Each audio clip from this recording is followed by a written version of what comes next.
الحمد لله رب العالمين. اللهم صل على محمد وعلى آل محمد. سورة يونس 47. أعوذ بالله من الشيطان الرجيم. بسم الله الرحمن الرحيم. ولكل أمة رسول فإذا جاء رسولهم قضي بينهم بالقسط وهم لا يظلمون.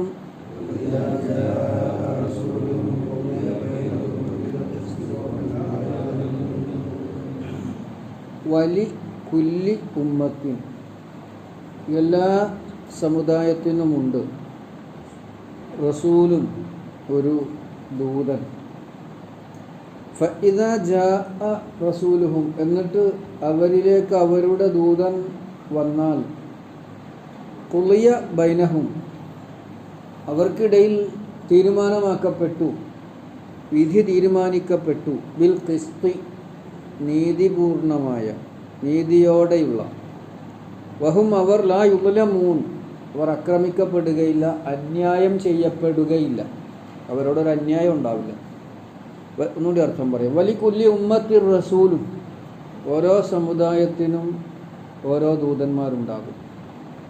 ഫഇദാ ജാഅ റസൂലുഹും, അവരുടെ ദൂതന്മാർ വന്നാൽ, ഖുളിയ ബൈനഹും ബിൽ ഖിസ്തി, അവർക്കിടയിൽ നീതിപൂർണമായ തീരുമാനമെടുക്കപ്പെട്ടു, അല്ലെങ്കിൽ വിധിക്കപ്പെട്ടു. ഖുളിയ, ഖലാ നടത്തപ്പെട്ടു. വഹും ലാ യുദ്ലമൂൻ, അവരോട് അന്യായം ചെയ്യപ്പെടുകയില്ല. വാക്കുകളുടെ അർത്ഥം ചെറിയ വിധത്തിൽ നമുക്കൊന്ന് വിശദീകരിക്കാം. പ്രിയമുള്ളവരെ, ഖുർആനോടുള്ളൊരു അഭിനിവേശം, ഖുർആനോടുള്ളൊരു താല്പര്യം, ഖുർആനോടുള്ളൊരു ഇഷ്ടം, അത് നിലനിർത്തിക്കൊണ്ട് പോകണം നമ്മൾ.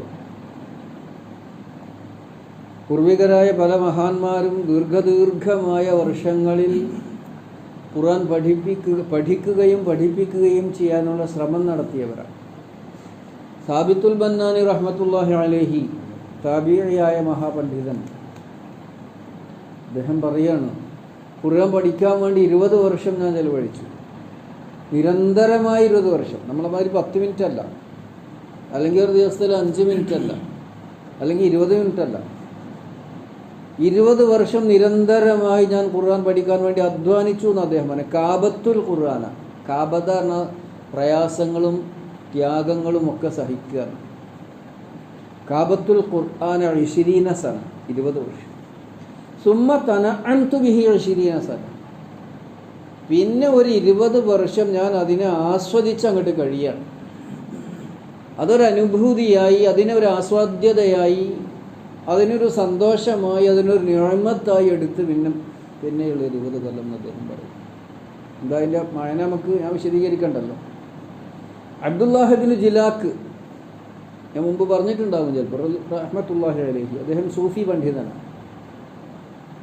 അദ്ദേഹം ഒരിക്കൽ പറഞ്ഞു, അദ്ദേഹത്തിൻ്റെ ശിഷ്യന്മാരുണ്ട്, ധാരാളം ശിഷ്യന്മാരുണ്ട് അദ്ദേഹത്തിന്. അവരോട് പറഞ്ഞു, ഞാൻ മുമ്പൊക്കെ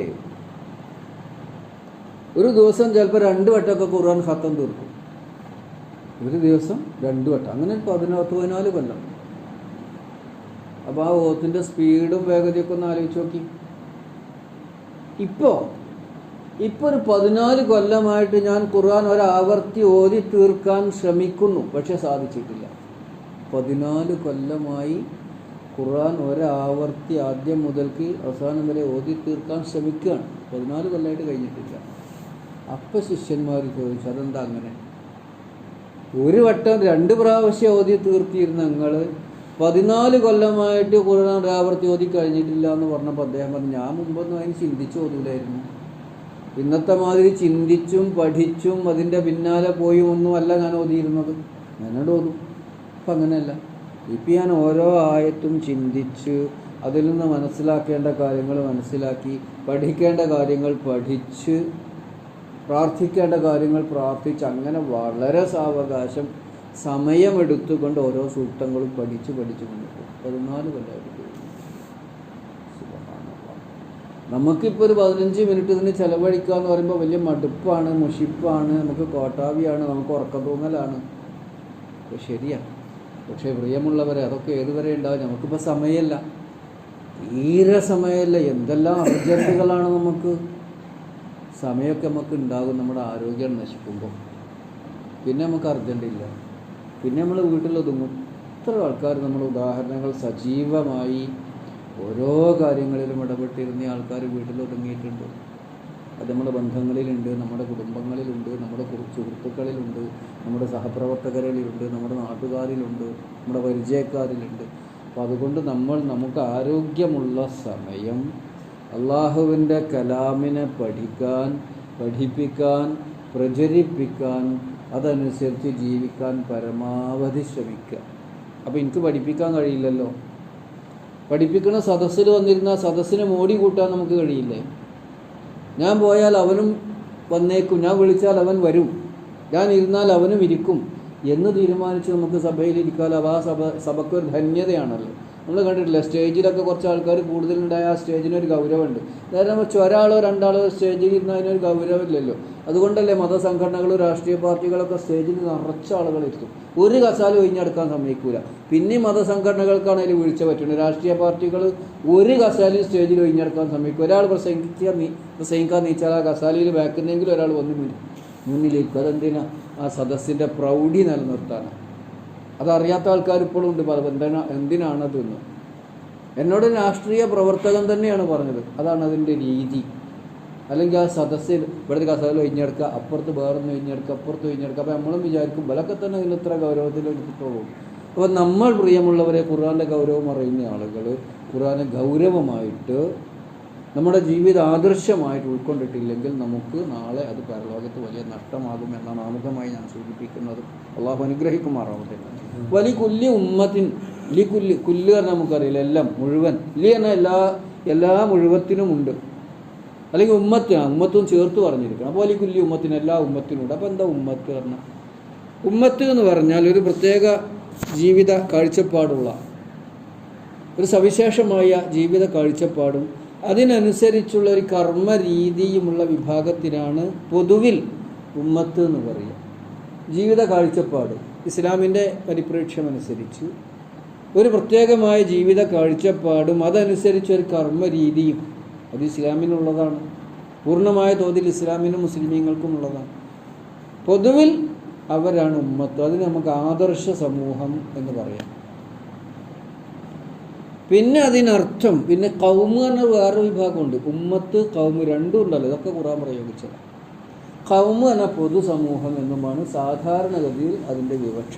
ചിലപ്പോൾ പര്യായമായിട്ട് ഉപയോഗപ്പെടുത്താറുണ്ടെങ്കിലും പൊതുവിൽ ആദർശ സമൂഹം എന്ന് പറഞ്ഞാൽ ഉമ്മത്ത് എന്നും പൊതുസമൂഹം എന്ന് പറഞ്ഞാൽ കൗമ് എന്നതുമാണ് വിവക്ഷ എന്ന് പണ്ഡിതന്മാർ അതിനെ വിശദീകരിച്ചിട്ടുണ്ട്. പിന്നെ സമുദായം, തലമുറ, കാലഘട്ടം എന്നൊക്കെ ഉമ്മത്തിന് അർത്ഥമുണ്ട്. ഒരു സമുദായം അല്ലെങ്കിൽ ഒരു തലമുറ അല്ലെങ്കിൽ ഒരു കാലഘട്ടം. വലി കുല്ലി ഉമ്മത്തിൻ, ഓരോ കാലഘട്ടത്തിലുമുള്ള ജനവിഭാഗത്തിനുണ്ട്. ഇവിടെ ഒരു പ്രവാചകൻ്റെ കാലം മുതൽ അടുത്ത പ്രവാചകൻ്റെ കാലം വരെയുള്ള സമൂഹത്തെ, പൊതുസമൂഹത്തെ ഉദ്ദേശിച്ചുകൊണ്ടാണ് ഉമ്മത്ത് എന്ന് പറഞ്ഞിട്ടുള്ളത്.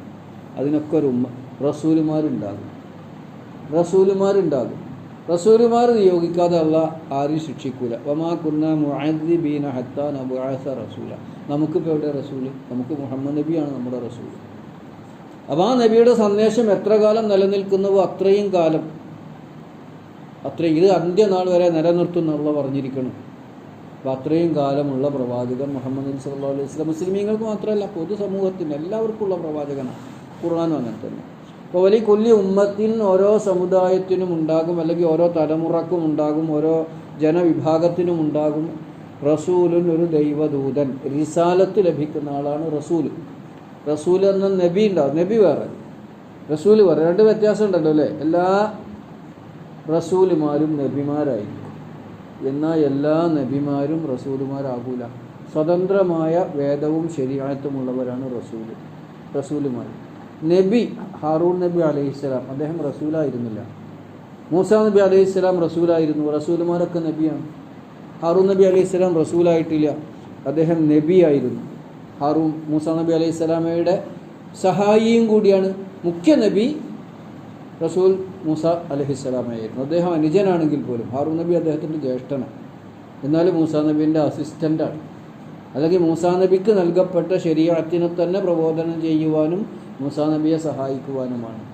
അത് സൂറത്ത് ത്വഹയിൽ വേറെ വന്നിട്ടുണ്ടല്ലോ, എൻ്റെ കുടുംബത്തിൽപ്പെട്ട ഒരാളെ നബിയായിട്ട് നിയോഗിച്ചു തരണമെന്ന് അദ്ദേഹത്തിൻ്റെ പ്രാർത്ഥന അവർ സ്വീകരിക്കുന്നത്. അപ്പോൾ വലിക്കുല്ലി ഉമ്മത്തി റസൂലിൻ, ഓരോ ഉമ്മത്തിനും ഓരോ റസൂലുമാരുണ്ടാകും. ഫഇദാ ജാഅ റസൂലുഹും, ഒരു റസൂല് അവർക്ക് അവരുടെ റസൂല് വന്നാൽ, ദൂതൻ വന്നാൽ, ഖുളിയ ബൈനഹും ബിൽ ഖിസ്തി, അവർക്കിടയിൽ നീതിപൂർവം തീരുമാനമെടുക്കപ്പെട്ടു. അഥവാ ഒരു ജനവിഭാഗത്തിൽ അള്ളാഹുവിൻ്റെ ദൂതന്മാർ വന്നാൽ ആ സമൂഹത്തിൻ്റെ വിധി രക്ഷയാണോ ശിക്ഷയാണോ എന്ന് തീരുമാനിക്കുവാനുള്ള മാനദണ്ഡം അല്ലെങ്കിൽ ഉപാധി പൂർത്തിയായി. റസൂൽ നിയോഗിക്കപ്പെട്ടാൽ രണ്ടാലൊന്ന് തീരുമാനമായി. ഒന്നുകിൽ അവർ ശിക്ഷിക്കപ്പെടേണ്ടവരാണ്, അല്ലെങ്കിൽ അവർ രക്ഷപ്പെടുത്തപ്പെടേണ്ടവരാണ്. നൂഹ് നബി അലൈഹി സ്വലാം മുതൽക്കുള്ള ഒരുപാട് നബിമാരുടെ ചരിത്രം നമുക്കറിയാം. ജനങ്ങൾ പൂർണ്ണമായും നശിപ്പിക്കപ്പെടും. ഒറ്റപ്പെട്ട കുറച്ച് ആൾക്കാർ രക്ഷപ്പെടുത്തിയിട്ടുണ്ട്. അത് നൂഹ് നബിൻ്റെ കാലത്തിലുണ്ട്, ലൂത്ത് നബി അലൈഹി സ്വലാമയുടെ കാലഘട്ടത്തിലുണ്ട്, സാലിഹ് നബി അലൈഹി സ്വലാമയുടെ ജനതയിലുണ്ട്, ഷുഐബ് നബി അലൈഹി സ്വലാമയുടെ ജനതയിലുണ്ട്. കുറച്ച് ആൾക്കാരൊക്കെ അള്ളാഹ് രക്ഷപ്പെടുത്തി. ബാക്കിയുള്ളവരെ പൊതുവായിട്ട് അള്ളാഹു താല നശിപ്പിച്ചു പലതരത്തിൽ. അപ്പോൾ തീരുമാനമായി, അവൻ്റെ കാര്യം നമ്മൾ പറയാറില്ലേ, അവൻ്റെ കാര്യം തീരുമാനമായി. ഒരു ദൂതൻ വന്നാൽ അവരുടെ കാര്യം തീരുമാനമായി. മുഹമ്മദ് നബി സല്ലല്ലാഹു അലൈഹി വസല്ലമയുടെ ജനതയെ അള്ളാഹു അങ്ങനെ മുച്ചൂട് നശിപ്പിച്ചിട്ടില്ല. ഇതിനെന്താ കാരണം? ആദ്യകാലത്ത് വലിയ എതിർപ്പായിരുന്നു അവർക്കൊക്കെ. അതിന് നേതൃത്വം വഹിച്ചവരെയൊക്കെ അള്ളാഹു താല പലതരത്തിൽ പിടികൂടി. അബൂലഹബിനെ പിടികൂടിയത് നമുക്കറിയാം, രോഗം കൊണ്ടാണ്. രോഗമായി മരിച്ച് ചീഞ്ഞ് നാറ് അവിടെ കടന്നിട്ട് കുഴിച്ചിടാൻ ആളെ കിട്ടാഞ്ഞിട്ട് ഒരു മുളങ്കമ്പോട് തോണ്ടിക്കാണ്ട് കുഴിച്ചിടുക ചെയ്തു. ആരെ? തബ്ബത്ത് അബൂലഹബിന്. അത്ര ദുരിതം അനുഭവിച്ച ആൾ മരിച്ചു. അബൂജഹൽ നമുക്കറിയാം ബദറിൽ കൊല്ലപ്പെട്ടു. അങ്ങനെ ഒരുപാട് നേതാക്കന്മാരെ പക്ഷെ പൊതുവായിട്ട് അള്ളാഹ് നശിപ്പിച്ചില്ല. എന്താണ്? അവർ പിൽക്കാലത്ത് പൂർണ്ണമായി ഇസ്ലാമിലേക്ക് വരും എന്നുള്ളതൊക്കെ അറിയാം. മക്ക ഫത്തുഹോട് കൂടിയത് പൂർണ്ണമായല്ല. അതുകൊണ്ട് മുഹമ്മദ് നബി സല്ലല്ലാഹു അലൈഹി വസല്ലമയുടെ ജനതയെ അള്ളാഹു അങ്ങനെ നശിപ്പിക്കില്ല. അല്ലെങ്കിൽ അദ്ദേഹത്തിൻ്റെ പ്രബോധനം എത്തുന്ന ജനങ്ങളെ മുച്ചൂടുമുള്ള നശിപ്പിക്കുക. നൂഹ് നബി അലൈഹി സ്വലാമയുടെ ജനതയെ നശിപ്പിച്ച മാതിരി, ലൂത്ത് നബി അലൈഹി സ്വലാമയുടെ ജനതയെ നശിപ്പിച്ച, ഭൂമി അങ്ങോട്ട് ഉയർന്നു പൊങ്ങി അവരുടെ മേൽ കൽമഴ വർഷിച്ച് മേലെ അങ്ങോട്ട് വിൽക്കുക ചെയ്തത്. ചാവുകടലിലാണ് അതിൻ്റെ ഉള്ളിലെന്ന് ആ സ്ഥലമുള്ളത്. അപ്പോൾ ഇത്തരത്തിൽ അവർക്ക് രക്ഷയാണോ ശിക്ഷയാണോ എന്ന് തീരുമാനമാകും. ആരെ? ഒരു ദൂതൻ അവരിലേക്ക് വന്നാൽ. അതാണ് ഫൈദാ ജാഅ റസൂലുഹും, അവരിലേക്ക് അവരുടെ ദൂതൻ വന്നാൽ, ഖുളിയ ബൈനഹും, അവർക്കിടയിൽ തീരുമാനമെടുക്കപ്പെട്ടു. ഖുളിയ, ഖലാ നടത്തപ്പെട്ടു, വിധി തീരുമാനിക്കപ്പെട്ടു. ബിൽ ഖിസ്തി, നീതിപൂർവ്വമാണ് കേട്ടോ. ഖിസ്തും അതിലും ഖുർആൻ പ്രയോഗിച്ചിട്ടുണ്ടല്ലോ. ഖിസ്തു പറഞ്ഞാൽ നീതി എന്നാണ്, അതില് പറഞ്ഞാലോ തുല്യത. രണ്ടും പര്യായ പദമായി വരുമെങ്കിലും ഖിസ്ത് പറഞ്ഞാൽ നീതി, അതിൽ പറഞ്ഞാൽ തുല്യത. രണ്ടും നീതി തന്നെയാണല്ലോ. അപ്പോൾ ഖുളിയ ബൈനഹും ബിൽ ഖിസ്ത്, നീതിപൂർവമുള്ള തീരുമാനം. അന്യായം വഹും ലാ യുളമൂൻ, ഒരു അന്യായം ആരോടും ചെയ്യൂല. അവർ ചെയ്ത കർമ്മത്തിന് അള്ളാഹ് പറഞ്ഞിട്ട് കടുത്ത ശിക്ഷയായിരിക്കും. ശിക്ഷയിൽ കാഠിന്യമുണ്ടാകും. രക്ഷയും അങ്ങനെ തന്നെ, വളരെ ഉന്നതമായ രക്ഷയും സഹായവും അള്ളാഹ് ചെയ്തു കൊടുക്കും. പക്ഷെ അള്ളാഹ് ശിക്ഷിക്കപ്പെടേണ്ടവരാണെന്ന് സ്വയം അവർ അതിന് അർഹതയുള്ളവരാണെന്ന് അവർ തെളിയിച്ചാൽ, അല്ലെങ്കിൽ ആ നിലപാടിൽ അവർ ഉറച്ചു നിന്നാൽ അള്ളാഹു അത് കഠിനമായി ശിക്ഷിക്കും. അവർ ചെയ്ത കുറ്റത്തിനനുസരിച്ചുള്ള ശിക്ഷയാണ് കൊടുക്കുക. അതുതന്നെ കഠിനമായിരിക്കും. അന്യായം ചെയ്യപ്പെടുകയില്ല, ലുൽമുണ്ടാവില്ല. ലുൽമ എന്ന വാക്കിനർത്ഥം അന്യായം അല്ലെങ്കിൽ അക്രമം. അതുപോലെ അർത്ഥം പറഞ്ഞാൽ അവസാനിപ്പിക്കാം. അപ്പോൾ വലിക്കുല്ലി ഉമ്മത്തിൻ റസൂലിൻ, ഓരോ ഉമ്മത്തിനും ഓരോ ദൂതന്മാരുണ്ട്. ഫഇദാ ജാഅ റസൂലുഹും, അവർക്ക് അവരുടെ ദൂതന്മാർ വന്നാൽ, ജാഅ അത്ത എന്നൊക്കെ ഖുർആൻ പ്രയോഗിച്ചതാ വരിക എന്നുള്ളത്.